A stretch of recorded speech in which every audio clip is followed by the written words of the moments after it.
Welcome back to the State Champ Studio for episode 7 of Extra Innings. I'm Gage DeAngelis. Alongside me, Robby Elliott. Robby, how you been doing? I've been doing great, Gage. How are you? Fantastic. We had a great week of baseball. We are less than a month away from teams celebrating a state championship at MSU. This week, we have a great recap of a giant KLAA West matchup rivalry game. Northville versus Novi. Robby, this was one of the games that we were really looking forward to last week. Oh, absolutely. We were looking forward to it. And, I mean, when you have the revenge game that Northville is looking for, this is the team that knocked them out of their state title run last year. Yeah, there isn't much Coach Cimini had to say to them because all you had to say was channel that inner feeling that you felt last year. Caden Besco, he did just that. 8 punch-outs in this one. He went 7 innings pitched. And not only did he get it done on the bump, but when it mattered the most, he came up to the dish and ripped a single to score 2 runs to give Northville the 4-1 victory in a much-needed win at this point in the season, right? We just talked about we're a month away from those state title games, and to get a win like this, I can't tell you what that does for your confidence, not only just inside the team, but it knocks down the confidence of an opponent you're probably going to see again in that regional final matchup. So look for not only Northville to continue to elevate as they got a tough schedule to end this one, but look for Novi to look for that revenge now and get it done when it matters even more in that postseason tournament, Gage. Yeah, top two teams that have been in our top 10 almost the entire season. It was great to see them. This is where teams are starting to hit their stride. This is where you're going to see those teams elevate. Who's going to come into crunch time? It was a great game. Right. In Northville, they got the star in Dante Nori, the Mississippi State commit, possible draft prospect. But to see guys like Caden Besco, when he maybe isn't having the greatest night, step up, and just all the other offensive pieces. And we're going to talk about another team that had that same type of performance. That is so huge to see, or for Coach Cimini to see and say, hey, you don't have to perform like this every single night. It's huge for Dante. It takes the pressure off his back. But we've been talking about all year, that team is more than just Dante Nori. There is a whole slew of great baseball players on that roster, and they're going to make a run. I know they want that title more than anything. And a little bit later, we're actually going to be previewing a little bit more about Northville. But coming up, actually, another recap, a look into Okemos taking on Orchard Lake St. Mary's. Yeah, we talk about a team, that has got a star player, but has also great players around it. Caleb Bonnemer doesn't need to be dialed in the way he can be every single night for the Wolves to win. Brennan Walton, he had an RBI double, 2-run double, late for this offense to kind of explode. Before the offense exploded, I should say. This one tied it up. And then, we go to the 6th and the 7th. Keegan Noble and Nick Cabronis secured the 9-3 victory, spoiling the Eaglets senior night. Okemos is doing something that you love to see right at the end of the season. Don't take this away from Orchard Lake St. Mary's. That is a good team, right? But Okemos showed up and played complete baseball. The whole team played super well. They pitched really well. 2 pitchers on the mound. That's all they needed against this Orchard Lake team. So not only did they pick up a big win against a very good Catholic opponent who went to the Catholic League final, but they have now secured their league, right? So that's huge for the confidence as well. And, they've put together a great season. And when you have a guy like Caleb Bonnemer be able to do what he can do night in and night out, along with an offense that can put up gaudy numbers against great pitching staffs and just great teams in general, look out for those Wolves. We'll see how far they go. Yeah, and now that the season is ending, we're coming up to a wrap. We have our league champions.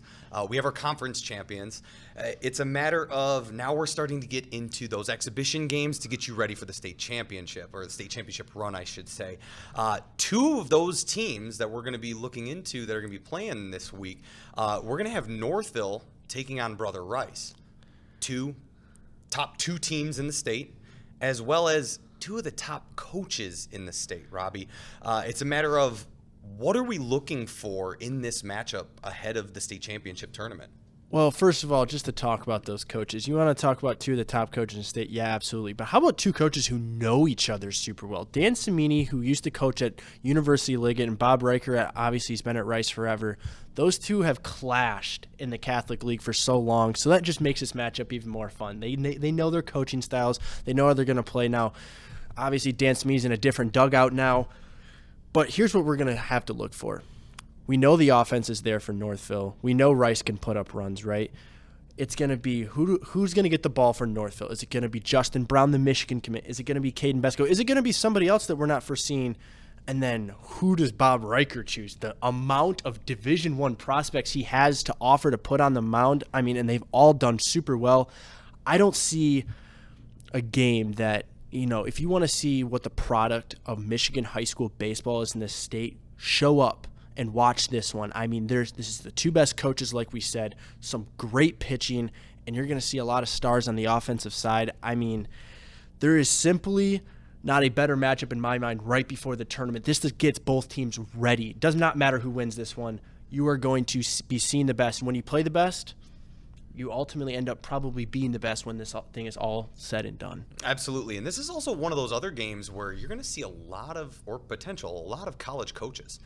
Some of those players that haven't fully committed, or maybe they're on that bubble and coaches are trying to get them a little bit more spotlight time. This is one of those games where you're really going to see those prospects, and if they're ready to elevate to the next level. Now, looking into another big matchup that we had, Robby, another top two teams that are coming at each other. We've got Macomb, Dakota, taking on my dad's alma mater, Allen Park.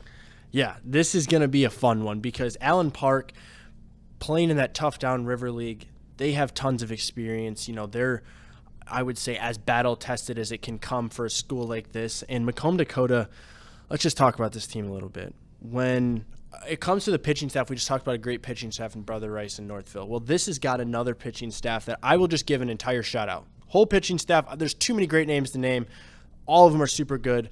On the offensive side, Braylon Ryan and Jaden Ford, who actually just hit 2 homers in a game against Romeo. So shout out to him for that. They've done a great job at the plate. Both those boys hitting over 300 and have a ton of extra base hits to their name. And Allen Park, with guys like Camden Johnson and Jacob Stickler at the plate, I love the Jags' chances to put a number up on these Cougar pitchers. And that's all we have for extra innings today, Robby. What else are you kind of looking to get into this week? Well, yeah. So like we said, the season is kind of coming to an end, right? We're going to talk about the playoffs super in depth next week. Maybe who's those teams that are getting hot at the right time that we could see make that unforeseeable deep run in all the divisions, right? But we're also going to make our final top 10. It's so tough making this top 10, Gage, because this state is so even. Divisions don't matter. Throw that out the window. This, from 1 to 10, I mean, I could say, you could even argue 1 to 20 that a great ball game will get played if you match up any sort of combination from 1 to 20. So we're gonna make a final top 10 next week, dive deep into the playoffs. But I also just want to shout out, we talked about getting out to watch Northville, Brother Rice, and Allen Park versus Macomb, Dakota.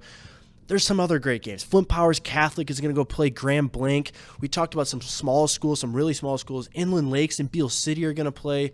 There's just great baseball all over the state, Gage. But like we said, we don't got much else for you. Stay tuned for that playoff preview next week and that final top 10, and we will see you next week. State Champs Extra Innings is presented by Lawrence Technological University. Be curious, make magic. Extra Innings is also brought to you by the Michigan High School Athletic Association, promoting the value and values of educational athletics. The Michigan Army National Guard, a proud sponsor of the MHSAA. And the Detroit Athletic Club Foundation's Michigan High School Male and Female Athlete of the Year Award.